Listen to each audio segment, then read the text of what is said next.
এইবার তোমাদের বলি যে এটা কি দেখে তোমরা চিনতে পারছো এটা কোথায়? এটা হচ্ছে আমাদের শান্তিপুরে নতুন একটা রেস্টুরেন্ট খুলেছে, ভোজন রসিক। তো সেখানেই আমাদের যাওয়ার কথা ছিল।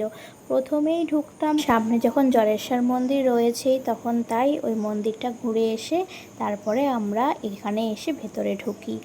আর ফার্স্টে ঢুকেই বেশ ভালো লেগেছে, তবে একটু ফাঁকা ফাঁকা ছিল। যাই হোক, তারপরে আস্তে আস্তে কিন্তু প্রচুর ভিড় হয়েছে। আর অনেক দিন ধরেই দেখছি ওখানে কিন্তু প্রচুর লোক যাচ্ছে, ঘুরছে, ছবি তুলছে। আর তাই আমাদের ইচ্ছা হলো যে যখন দেখাই করব তাহলে নতুন কোথাও দেখা করলে কেমন হয়।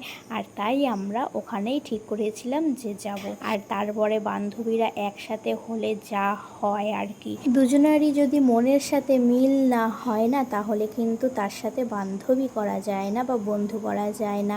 আর এই বন্ধু মানে হলো একে অপরকে নিজের যত মনের কথা আছে সবটা খুলে বলা। বন্ধু শব্দটা কিন্তু খুবই ছোট, কিন্তু রাগ অভিমান সব কিছু নিয়েই কিন্তু একটা বান্ধবী বা বন্ধুর সম্পর্ক হয়। আর প্রকৃত বন্ধু তো তাদেরকেই বলে যাদেরকে মনের সব সুখ দুঃখ প্রকাশ করা যায় এবং সেই সময়ের সাথী হয়ে পাশে দাঁড়ায়। কেউ তার বান্ধবীর নামে কিছু বলতে আসলে কিন্তু ভালো করে কথা শুনিয়ে দেয়। আবার এই বান্ধবীরাই বিপদে পড়লে কিন্তু পাশে এসে দাঁড়ায়, ঝাঁপিয়ে পড়ে।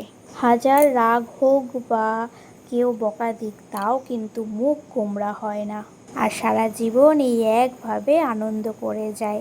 তবে যতদিন বাঁচবো চেষ্টা করব যে আমাদের এই বন্ধুত্বটাকে এইভাবেই ধরে রাখার। আর এরপরে তো বলেছি রিম্পা আমি তো এখানেই থাকবো, আর রিনি আর যদি সুপ্রিতা বিয়ে হয়ে দূরে কোথাও চলে যায়, ওরা কখনো না কখনো তো ঠিকই আসবে বাপের বাড়ি। আর তখন যদি সময় পাই দেখা কিন্তু নিশ্চয়ই করব।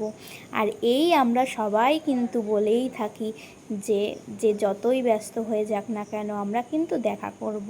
খাবার অর্ডার করার পর আমরা কিন্তু একটু নাচ করি বন্ধুরা মিলে।